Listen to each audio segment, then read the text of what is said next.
네, 오늘의 시그널픽은 조경태 국민의힘 의원 전화로 연결되어 있습니다. 의원님 나와 계시죠? 네, 안녕하세요. 조경태입니다. 네, 어제 있었던 원내대표 선거 얘기부터 좀 해보겠습니다. 국민의힘 네, 신임 원내대표로 대구 경북의 3선 송원석 의원이 당선이 됐는데 결선을 갈 수도 있다 이런 얘기도 있었는데 보니까 60표를 1차에서 바로 얻어서 그냥 종료가 됐더라고요. 당선 배경은 좀 어떤 게 있다고 보시나요? 네, 아무래도 그 친윤 지지 기반이 최우선적으로 작용했다고 봅니다. 예, 하지만 지금 어려운 시기에 원내집 대표직을 맡으셨으니까 어떤 특정 계파의 이득보다는 국민의힘의 이익을 위해 또 국민을 위해서 헌신하는 자세를 기대를 하고 있고요. 네. 또 잘 하실 거라고 믿고 있습니다. 뭐, 이게 어떤 원내대표가 누가 되느냐에 따라서 국민의힘 내부 의원들의 어떤 개혁 의지를 볼 수 있다라고 했는데, TK 의원들이 된 것만으로도 뭐, 개혁 의지가 좀 부족했다. 뭐, 이런 식의 좀 평가가 나올 수 있을 것 같으신지, 아니면은 송원석 원내대표도 잘할 수 있다. 이렇게 보시는지 궁금한데요. 네, 일단 새 원내 대표께서 변화와 쇄신 그리고 미래를 보고 가야 한다는 그런 방향성을 제시하지 않았습니까? 예, 그렇다면은 어, 언행이 일치될 수 있도록 특정 지역을 벗어나서 네, 국민의 힘을 바로 세우는데 전력을 다해야 된다고 보고 있고요. 네, 일단 첫 출발에 쓰이는 그 슬로건이 어떤 내용을 담고 있느냐 이것이 매우 관건이라 봅니다. 네. 단순히 그냥 봉합 수준으로 간다면은 미래는 보장받기가 어렵지 않겠나 이렇게 생각을 음, 합니다. 어, 어제 일단 송원석 원내대표가 얘기를 했던 것은 과거로 퇴행하는 것은 옳지 못하다 이런 얘기를 했거든요.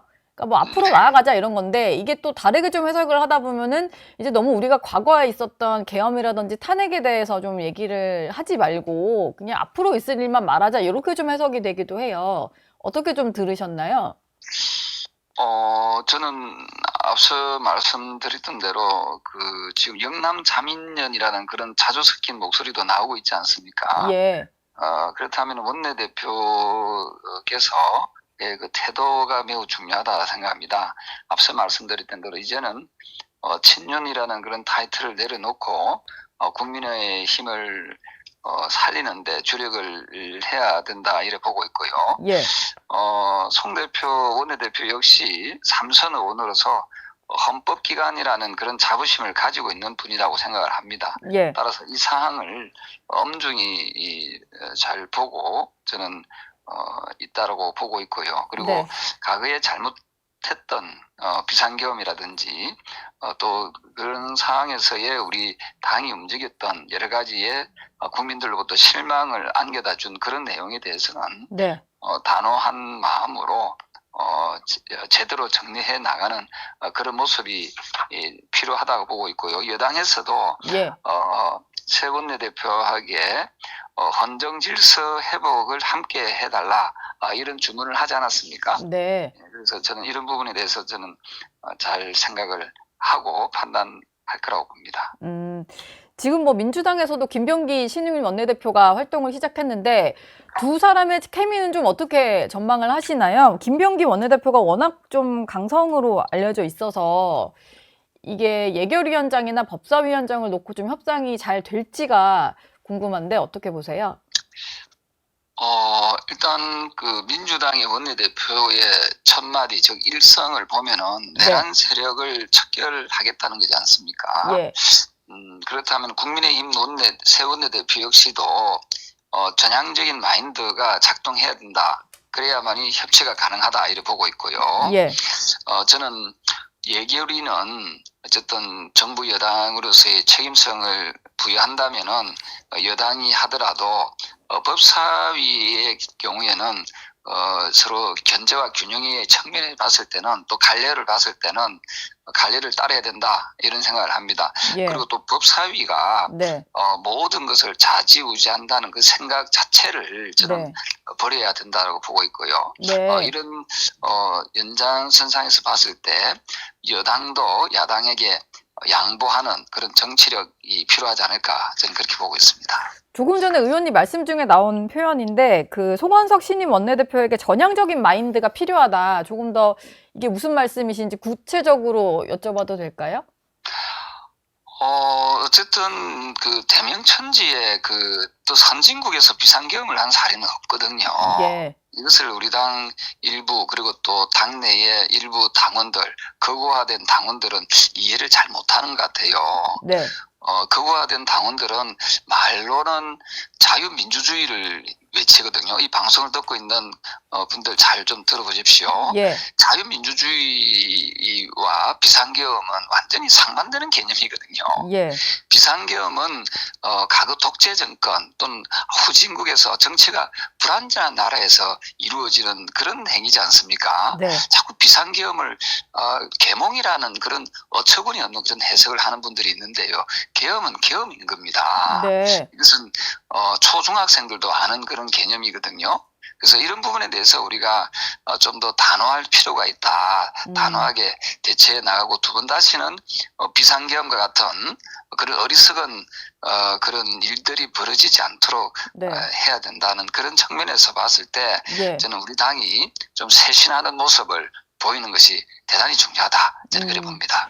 김용태 비상대책위원장이 제안한 개혁안에 대해서는 특히 이제 이거에 대한 전당원 투표에 대해서는 송원석 원내대표가 좀 확답은 하지 않았는데 일단 부정적인 입장을 좀 밝힌 것으로 해석이 되고요. 대신에 이제 본인이 쇄신안을 만들겠다라고 하면서 당내 혁신위원회를 구성하겠다라고 했는데 이 결정에 대해서는 좀 어떻게 보시나요? 그래서 보여주기식의 혁신위는 국민들로부터 또 외면받게 되지요. 그리고 예. 김용태 비대위원장이 던진 혁신안이 큰 줄기로서는 한 두 가지거든요. 네. 하나는 비상계엄에 대한 당의 인식이 좀 부족했다는 측면에서 탄핵 반대 당론을 무효화하겠다는 거잖아요. 네. 또 하나가 당내 민주주의에 해쳤던 대선 후보 교체 과정에서의 진상규명, 네. 그래서 당무감사를 하겠다는 건데 이것은 극히 상식적인 그런 내용입니다. 따라서 김용태 비대위원장의 개혁안은 저는 받아들여져야 된다라고 보고 있고요. 예. 그 내용 하나하나가 네.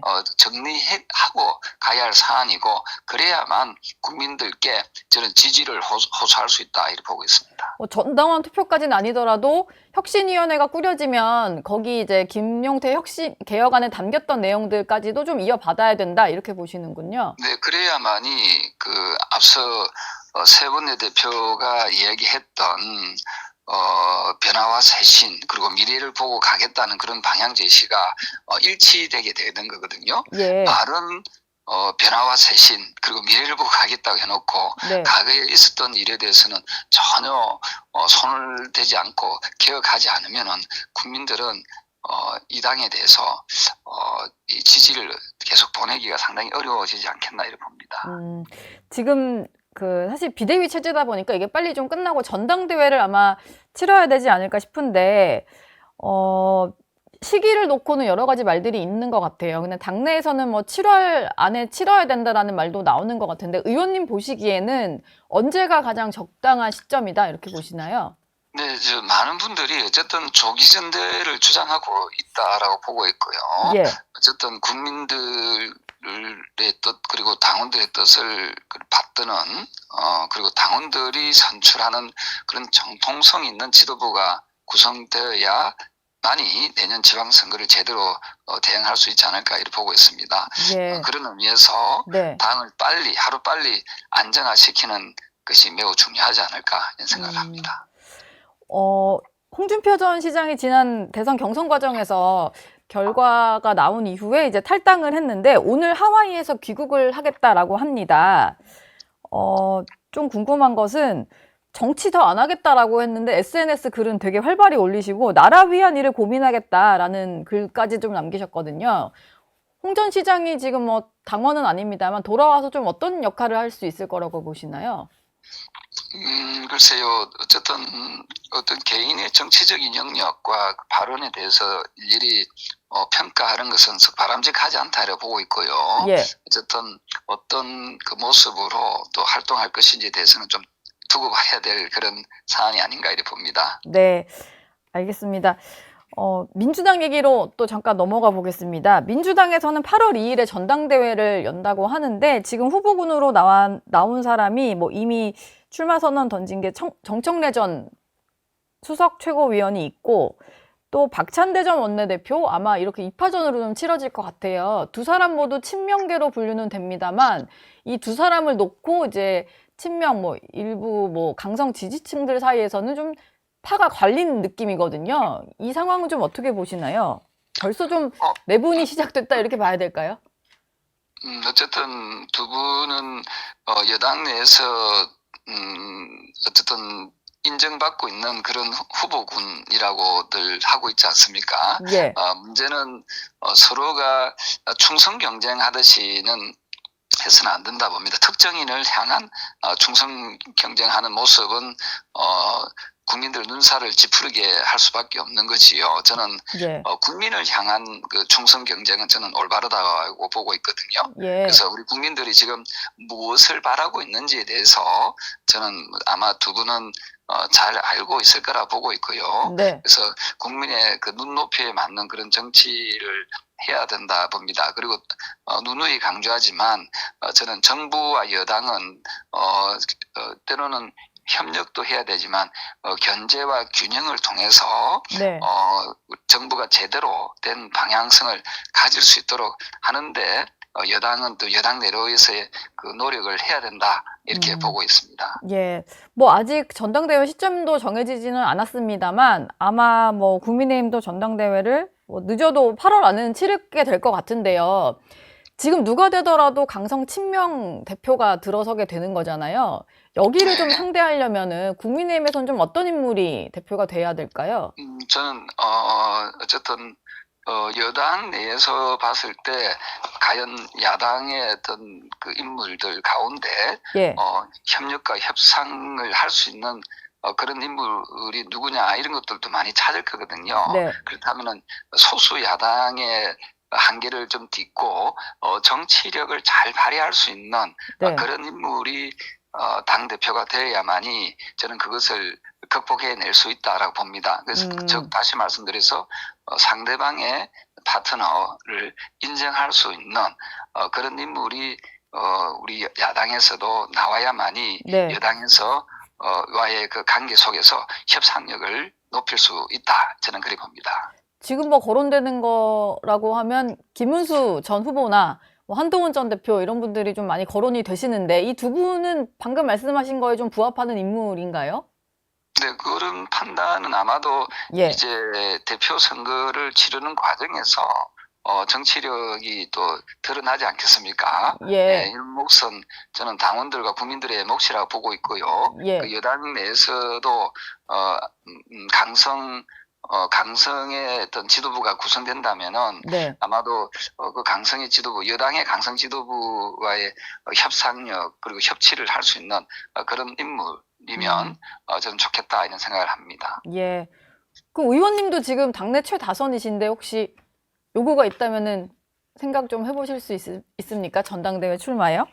네, 물론 뭐 저한테 그런 그 기회가 온다면 뭐 정치인들은 누구나 다 아마도 그런 데 대한 생각은 하고 있을 거라 보고 있고요. 예, 저는 여러 가지 그런 부분에 대해서 네.